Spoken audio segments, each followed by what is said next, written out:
Hola chicos y chicas del octavo año básico, espero que se encuentren muy bien en sus casas y hoy día nos encontramos en una nueva clase para hablar sobre este nuevo género que es el género dramático. Recuerden que tenemos tres ramas importantes dentro del lenguaje que son el género dramático, el lírico y el narrativo. El narrativo, cierto, que ya lo habíamos visto anteriormente con todos sus elementos, el lírico que en el cual nos adentramos en semanas anteriores, cierto, y todavía nos toca profundizar un poco más. Y ahora nos corresponde el género dramático, ¿ya?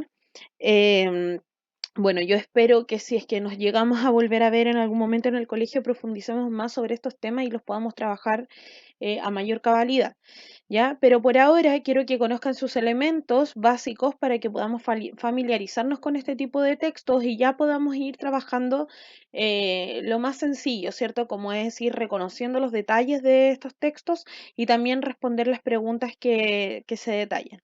¿Cómo lo vamos a hacer en la clase del día de hoy?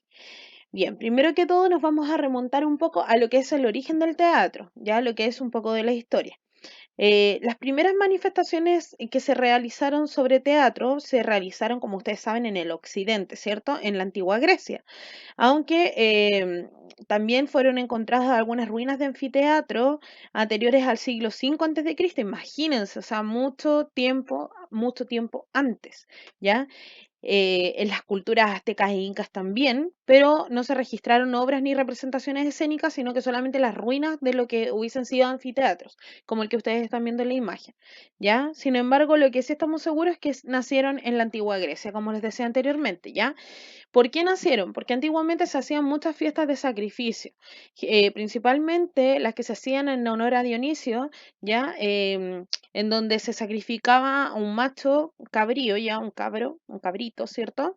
Y donde los jóvenes todos se disfrazaban de sátiros y danzaban alrededor del fuego, rociando la tierra con vino, ya a un costado, frente a un altar, y al mismo tiempo se formaba un coro de ancianos, o sea, se armaba toda esta escena, ¿cierto?, para poder generar rituales, ya, y para los cuales fueron los primeros acercamientos, digamos, a lo que fue la actuación, una forma tan cruel, pero que poco a poco y de forma involuntaria se fue transformando a lo que más adelante llamamos teatro, que es para la diversión, ¿verdad? Entonces, con el tiempo, los filósofos, los artistas que fueron vieron en este ritual, como yo les decía, un trasfondo que fue relacionado con los malestares del ser humano y la posibilidad de que esto fuera igual representado públicamente para que la gente conociera un poco más de esta historia, ¿cierto? Y así es como se dio origen al drama, ¿ya? Donde a través de estas representaciones que se hacían, quisieron volver a representarlos, pero ya de un modo falso para que nosotros como público pudiéramos conocer estas obras, ¿ya? Y así es como se inició el drama, así entonces es como se empezaron a imitar un montón de otros sucesos. Hoy en día, como ustedes se pueden dar cuenta, el drama o más bien el teatro está ligado a lo que sería una representación de la sociedad actual de cada lugar del mundo, de cada país, ¿cierto? Como ustedes lo pueden observar en las comedias, ¿cierto? En el humor, en los monólogos, nosotros actualmente estamos más interesados en ver cómo nos vemos reflejados como sociedad, ¿ya? Hacia eso apunta actualmente, como les decía. Pero en ese tiempo entonces se representaban otras cosas que eran, por ejemplo, la cultura tradicional eh, de cada pueblo, ¿cierto? Bueno, en Grecia todavía se están conservando algunas ruinas de los anfiteatros chiquillos en los que se llevaban a cabo dichas representaciones y que constituyen uno de los principales atractivos turísticos, como lo son, por ejemplo, Coliseo Romano, ¿ya?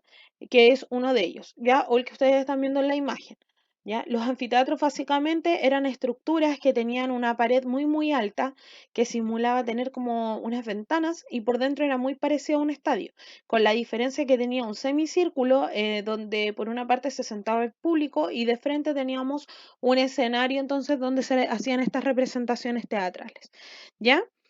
Entonces fue así como surgió la tragedia antigua y la tragedia moderna, ¿ya? O sea, perdón, y la comedia.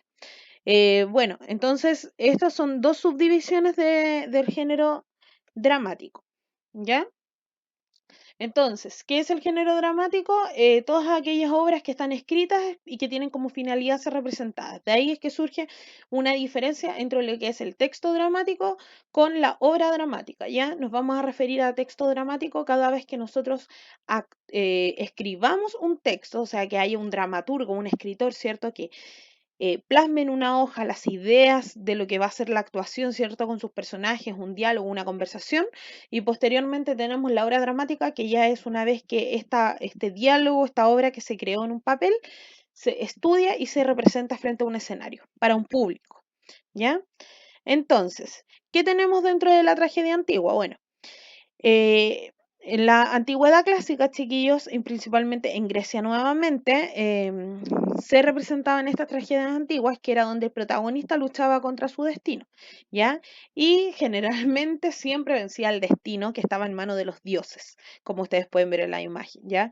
Recuerden que ahí vivían en una sociedad bastante politeísta, ¿cierto? Donde se creían en todos los dioses y los dioses eran los que tenían la última decisión respecto a lo que iba a ocurrir en la vida de cada persona. Entonces, estas obras que eran representadas em, siempre tenían a un protagonista, ¿cierto?, cuyo destino estaba en manos de estos dioses y finalmente siempre todo terminaba con la tragedia donde vencía el destino, vencía a Dios, ¿cierto? Y las fuerzas del conflicto siempre eran desiguales y desproporcionadas. ¿Por qué? Porque obviamente un dios no tenía la misma fuerza que un simple mortal. Ya un dios casi que tenía superpoderes, ¿cierto? Y con su mente poderosa y sus decisiones él podía hacer lo que quisiera, en cambio el simple mortal no, ¿verdad? Solamente lo que el cuerpo le permitiese, ¿ya?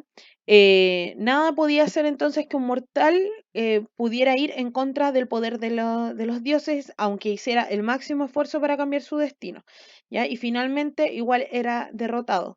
Por eso es que generalmente las tragedias antiguas terminaban en muerte o en destrucción, ¿ya? Algunas de las obras que todavía representan las tragedias antiguas son, por ejemplo, Edipo Rey, que es un libro donde se representa una fuerza poderosa de un dios, ¿ya? Como lo estábamos mencionando. Por otro lado, tenemos la tragedia moderna. La tragedia moderna, chiquillos, surge de forma dramática después de la cultura clásica antigua, ¿ya? Y surge durante el Renacimiento, también gracias a la figura de William Shakespeare. Ya William Shakespeare fue un gran escritor que inventó, por ejemplo, la obra de Romeo y Julieta, donde es una de las primeras obras en donde podemos ver que el hombre ya no está luchando contra el destino que le impone un dios, sino que lucha con su propio destino, con sus propias decisiones, ¿ya? O también con lo que impone su entorno, su entorno, como en el caso de Romeo y Julieta, como les decía anteriormente. Acá ya no estamos en una época donde se vive el politeísmo, sino que se vive el monoteísmo, o sea, ya creemos en un solo Dios, ¿cierto?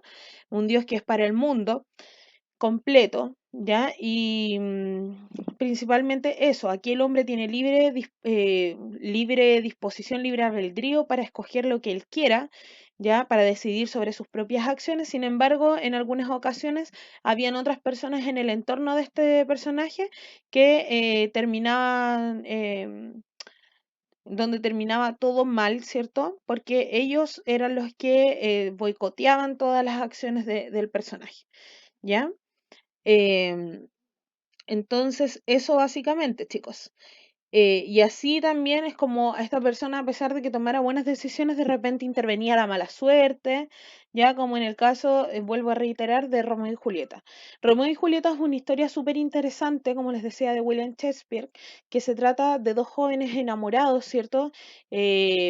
Cuyo amor es imposible porque ellos viven al seno de familias rivales, ¿ya? O sea, familias que se odian, que no se pueden ver y que si se ven se matan. Entonces aquí tenemos a este muchacho que es de una de las familias y la niña que es de otra de las familias, que es los Capuleto y los Montesco, así se apellidan, ¿ya?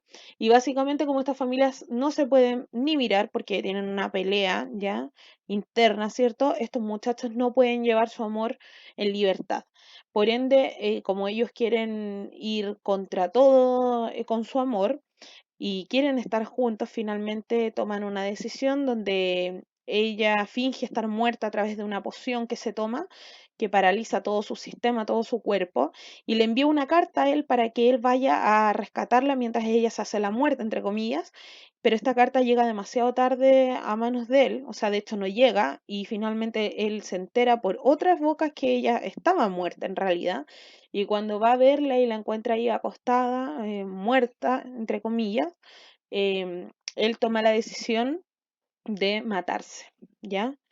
Cuando él se suicida finalmente, esta chica despierta y logra verlo, porque ella, acuérdense que solamente estaba dormida por un tiempo, fingiendo estar muerta, despierta y finalmente, como ella ve a su amado muerto, también toma la misma decisión.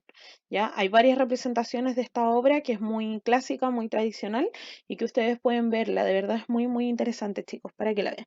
¿Ya? Entonces, esto sería parte de la tragedia moderna. Aquí el muchacho tomó decisiones propias, ella también, ¿cierto?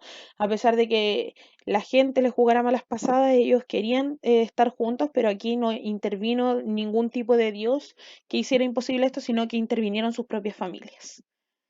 Bien, chicos. Entonces yo les explicaba adelante que había una principal diferencia entre lo que era la obra dramática y la obra teatral. Al lado izquierdo ustedes pueden ver una imagen de lo que sería una obra teatral, ¿cierto? Que es una vez que se lleva a cabo esta obra dramática, que es la que está al lado derecho, ¿cierto? Esta es una obra dramática. Sería un diálogo donde está escrito, está todo planificado, ¿cierto? Con todos los elementos que conlleva la obra dramática, como los cuadros, la escena, etcétera, los personajes. Y cuando esta obra dramática es tomada por ciertos personajes y es personificada y es presentada ante un público, entonces pasa a ser una obra teatral. Esa es básicamente la diferencia, chiquillos, ¿ya? Entonces, la obra dramática se enmarca dentro de un ámbito literario y es donde se crea el lenguaje y el mundo por este autor o dramaturgo, ¿cierto? Porque aquí al autor, al que crea todo esto, lo vamos a llamar dramaturgo. Él es quien escribe y quien piensa, quien planifica y quien lleva a cabo la obra dramática, ¿ya? Y esto cuando ya es representado ante un público, cuando tiene una virtualidad teatral donde se puede interactuar con un público, entonces le vamos a llamar obra teatral. ¿Ya, chicos? Perfecto. Continuamos entonces. Las obras dramáticas, dice, están estructuradas en base a unidades mínimas que orientan la representación, ¿ya? Entonces, la obra dramática tiene en primer lugar una estructura externa. Dentro de la estructura externa de la obra dramática tenemos un acto, una escena y un cuadro, ¿ya? O un acto, un cuadro y una escena, ¿ya? Esa sería la estructura externa para que se lo aprendan. Esos tres términos. Vamos a ver de qué se trata cada uno. En primer lugar, tenemos el acto. El acto es la mayor diversión que representa una obra dramática, ¿ya? Y en la lectura de la obra dramática siempre va a aparecer de forma explícita, porque cuando tú lees la hoja dice acto número 1, acto número 2, ¿ya? Entonces aparece de forma explícita. En la obra teatral, en cambio, no están gritando los personajes acto número 1, acto número 2, por lo tanto, ahí se representa de otra manera, que es por el cierre de las cortinas o el apagón de luces, ¿ya? Esa es la diferencia entonces en cómo se representa el acto dentro de la obra dramática y dentro de la obra teatral. Recuerden, obra dramática, lo que se plasma en una hoja, obra teatral, lo que se representa en un escenario. Y lo que se plasma en una hoja se pone de forma explícita, o sea, se escribe acto. Lo que se muestra en un escenario se demuestra a través de, el cierre de las cortinas o el apagón de luces.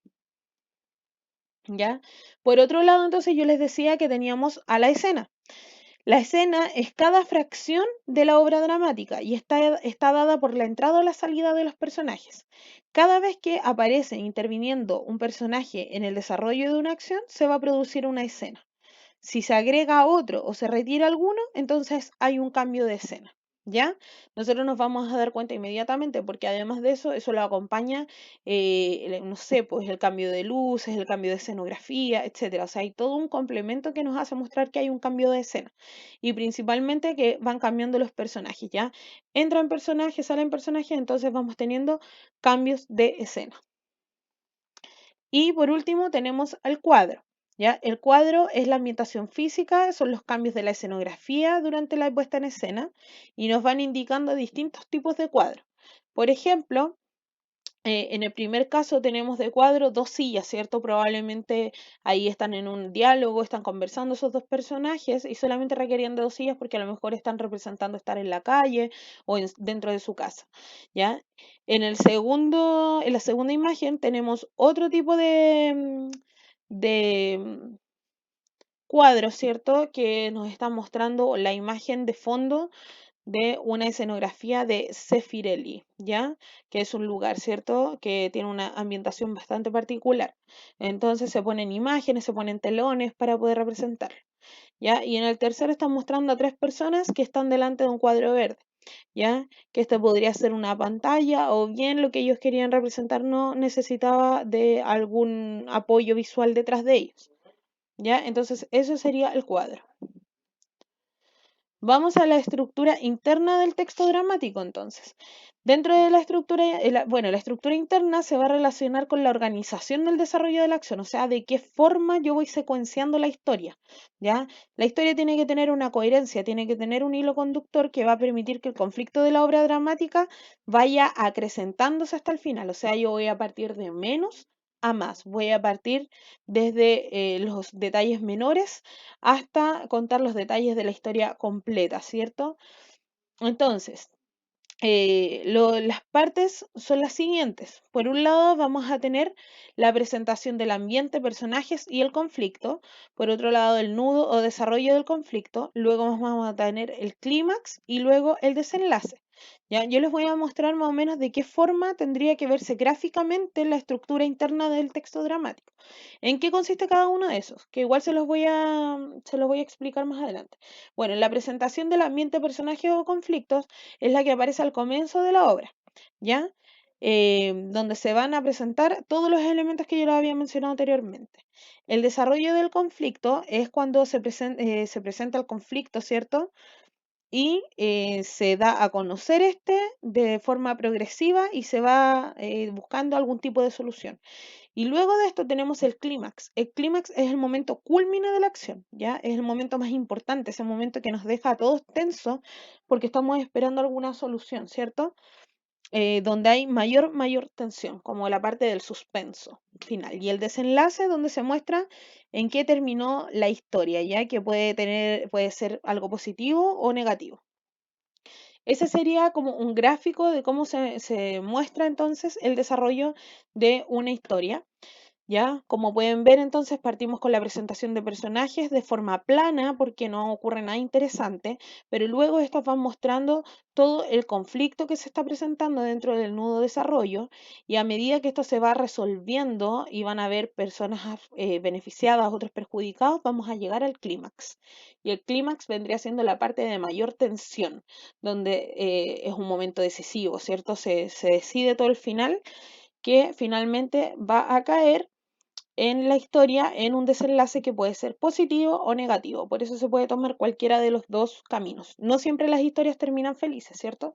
A veces terminan muy tristes.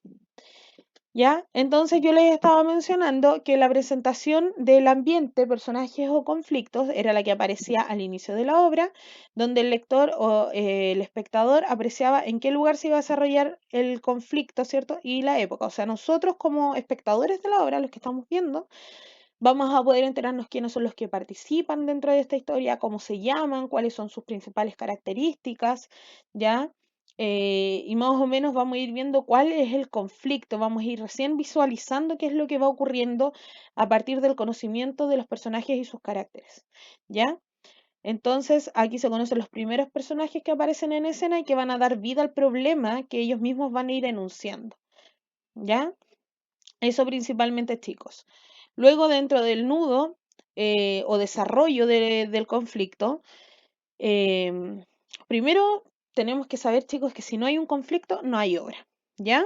Porque si no sería bastante absurdo. O sea, esto es lo que le da la vida al teatro. Finalizando la presentación, vamos a vislumbrar el conflicto que se va a desarrollar de forma progresiva. O sea, poco a poco vamos a ir viendo qué es lo que ocurre, qué es lo que acontece y da vida a esta obra, ¿ya? y ocupa el espacio más amplio de toda la obra. O sea, casi toda la obra vamos a estar presenciando el desarrollo del conflicto, ya desde que se da a conocer, desde que tienen la mayor pelea, por ejemplo, hasta que se termina solucionando, ya, y nos prepara entonces de a poco nos va preparando al instante que es de mayor tensión hacia el final. Y el instante de mayor tensión, recuerden, va siempre después del desarrollo, se llama clímax, es el momento culminante de la acción de mayor tensión entre las fuerzas que se oponen, ¿cierto? Protagonista con antagonista, el bien y el mal, y normalmente se va a presentar al final de la obra. Y por último, tenemos al desenlace, ¿ya? Que es está en el final de la obra y puede ser que el protagonista que él o los protagonistas triunfen y eliminen todos los obstáculos, o que por el contrario, entonces que anulen a estas personas, ¿cierto? Un antagonista, ¿ya? Y que haya un triunfo por parte de él. Todo va a depender de la intención comunicadora del dramaturgo, o sea, qué es lo que él buscaba dentro de la obra cuando él la escribió, qué es lo que él quería, ¿ya?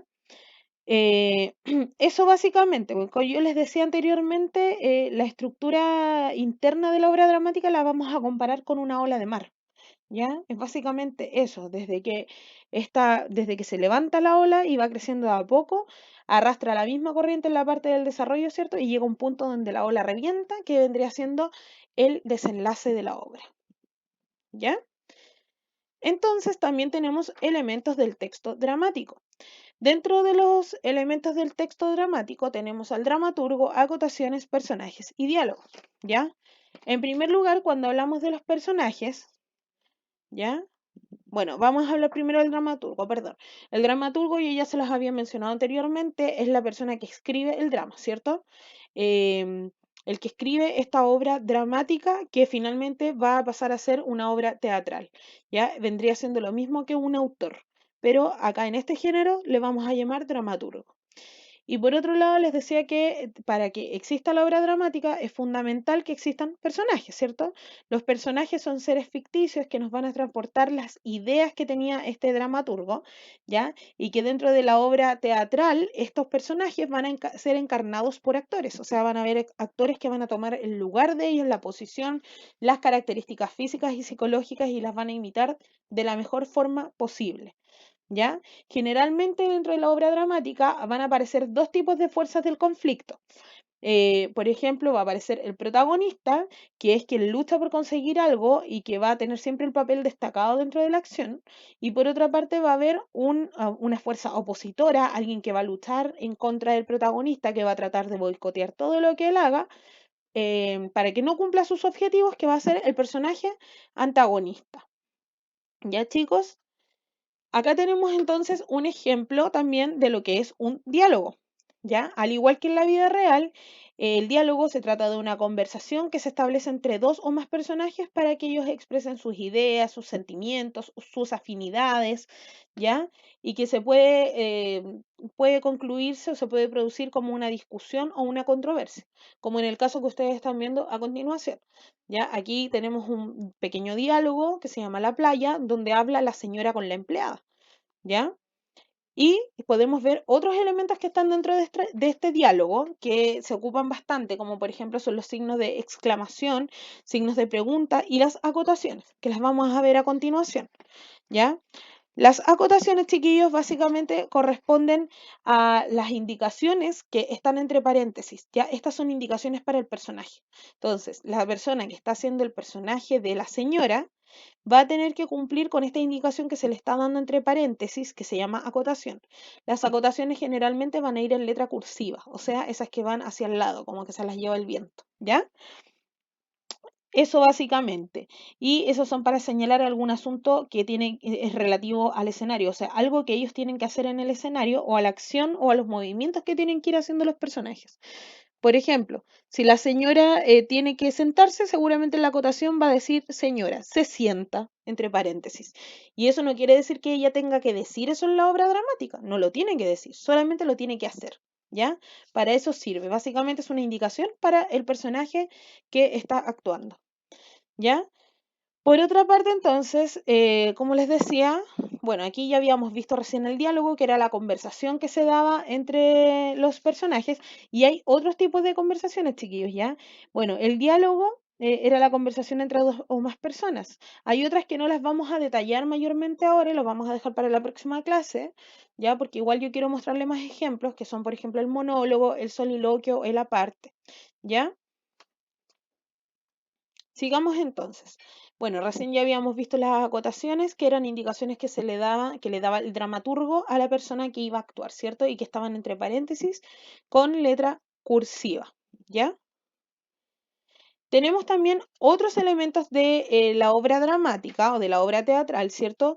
Como lo son, por ejemplo, el espacio, la ambientación, la iluminación, el vestuario, el sonido, y todo esto, chiquillos, está dirigido por un director, ¿ya? El director va a ser el responsable de toda la puesta en escena, ¿ya? Él nunca va a aparecer frente al público, solamente se va a encargar de dirigir a los actores, los ensayos, va a poner énfasis a todos los aspectos que puedan interpretar mejor para que haya una mejor intención comunicativa, ¿ya? Por parte del dramaturgo asignado, pero aunque haya un dramaturgo, el director siempre va a tratar de ponerle su sello personal a la obra dramática y su propio trabajo. Por eso es que él da las indicaciones generales, específicas, no solamente sobre cómo tienen que actuar, sino que también sobre la intervención de otros elementos como la iluminación, la música, todo esto lo va a decidir el director, ¿ya? Entonces, habíamos dicho que por otro lado los actores y las actrices eran los encargados de encarnar a los personajes, ¿cierto? Interpretarlos y darles vida a través de todo una puesta en escena, ¿cierto? Vestuario, maquillaje, etcétera. ¿Ya? Por otro lado, tenemos a un diseñador teatral que es el que va a ver toda la visualidad teatral, todo lo que ustedes están viendo en la imagen, ¿ya? Especialmente la escenografía, el vestuario que van a ocupar los personajes, la iluminación, el maquillaje, la utilería. La utilería es todo lo que van a utilizar como para complementar la puesta en escena, ¿ya? Los sillones, los muebles que tienen que ir poniendo y sacando dentro de cada acto, ¿ya? Y tenemos técnicos que ellos básicamente van a hacer el trabajo, ¿cierto?, de iluminar el lugar y darle todo el énfasis que el director había propuesto, ¿ya? El vestuario, el maquillaje, la música, y también a veces hacen de carpintero, ¿cierto?, para poder hacer estos arbolitos de madera y todas las cosas que aparezcan en el escenario, eso lo hacen los técnicos. El espacio, por otro lado, chiquillos, es el lugar donde se va a llevar a cabo la obra teatral. Ya, una obra teatral, una misma obra con los mismos personajes, el mismo director, se puede dar en diferentes espacios, ya sea en un recinto cerrado como un teatro, ya, o en un recinto abierto. Puede ser un anfiteatro, una plaza, etcétera. ¿Ya, chicos? Y eso básicamente serían todos los elementos que corresponden al teatro. Espero que les haya gustado mucho y les voy a dejar una actividad respecto a esto, que no va a ser efectivamente reconocer las partes del teatro, que lo vamos a dejar para la próxima clase cuando también veamos el resto de conversaciones que podemos ver dentro de un texto dramático. ¿Ya? Pero por ahora los voy a dejar con un diálogo, sí, que tiene que ver ya con la unidad del teatro, que se llama El ahogado, ¿ya? Es un texto dramático, van a leer desde la página 132 a la 140 toda esta obra dramática y van a responder las preguntas desde la 1 a la 7 en el cuaderno, porque no creo que tengan espacio en el libro, ¿ya? Yo vi y no hay suficiente espacio. Solamente me basta con que hagan el desarrollo en el cuaderno, pero por favor pónganle los números de página trabajado o el título del texto que me están enviando para poder guiarme.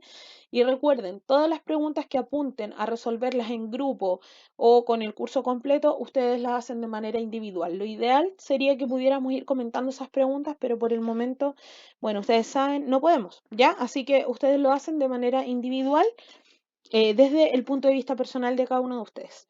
Chicos, espero que se encuentren todos muy bien y nos vemos en una próxima clase.